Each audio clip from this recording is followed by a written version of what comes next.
What's up, guys? So today I just want to talk about barefoot training. So some of you guys have seen me posting on Instagram, training in the Vibram 5-finger shoes, which is a barefoot shoe. I'm to the point where I'm doing training on hard surfaces, high intensity plyometrics, and I wake up the next day with zero soreness in my feet. So that's the point that I want you guys to get to. It's not gonna happen overnight. So in the Vert code, we have our foot training protocol, which I know a lot of you guys have been doing. Basically, certain exercise, I tell you guys to go barefoot. And then we also do a lot of isolation stuff with the feet. So getting the toes to move by themselves, getting those intrinsic muscles of the feet to fire up and to stabilize. Because when we wear stiff-soled basketball shoes, these little intrinsic muscles go to sleep. So in America, we've completely lost the function of our feet, and our feet just do not act how they're supposed to act when we're on the court. So the problem with that is it's not just things going on at the feet, that stems all the way up the body. So if you have problems in the Achilles, if you have shin splints, if you have patellar tendonitis, a lot of times that comes from mechanical issues in the foot. So we have to train the hip and we have to train the foot to take care of all of these other things all these other overuse injuries that athletes get. So what I want you to do is gradually work towards barefoot training. So anytime I tell you guys to go barefoot, try to do it. I know it's kind of tough in a public gym to go socks off, but if you can, go socks on and do those drills. I do not want you to go all in 0 to 100. So I want you to gradually overload, and early on in the first couple phases, we do a lot of those isolation exercises for the feet. Now that's gonna be huge in that transition period from shoes to barefoot, because if you just go barefoot right away, those muscles are not activated. You're gonna start to get some overuse injuries. So I need you to isolate those muscles, strengthen them up, and then gradually we can get more towards barefoot. So at the end of the day, I can't tell you when to go all in on barefoot.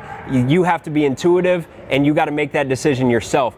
So that first month and second month, we're not gonna do our high intensity workouts without shoes. I want you to do them with shoes.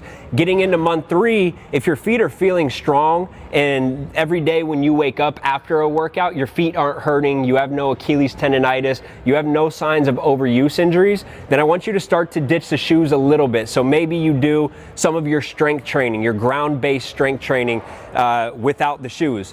Try it out, and always the next morning, where's your pain scale 0 to 10?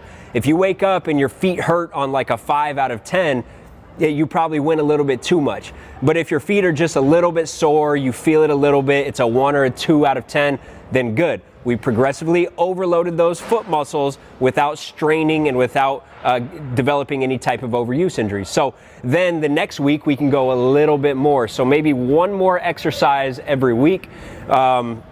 Getting into month 4, it's a lot more plyometrics. You're not gonna be able to do high intensity plyometrics barefoot yet. It took me all the way to month 6 to the point where I can really do stuff like that, where I can just go in barefoot shoes and get out and really run and jump barefoot.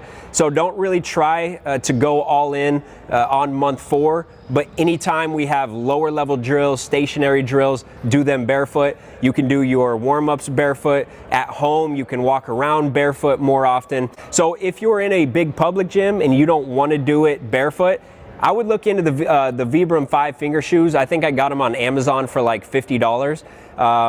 Very good shoe, really tough to put on at first, so it's discouraging when you first get them because you can't put your toes in there. But look up some YouTube videos on how to get your toes in there, and eventually you learn how to do it. At this point, I like to wear them for all of my workouts, and I even go on jogs out on the street in my Vibram 5-finger shoes. So it's definitely a good way to unleash some athleticism, to get the spring back in your Achilles, to get your spring back in the plantar fascia, which a lot of us have lost over time. So this could be valuable inches on our vertical, and more importantly, overall better foot function, which is going to take care of a lot of our nagging pain all the way up the chain. Let's get it.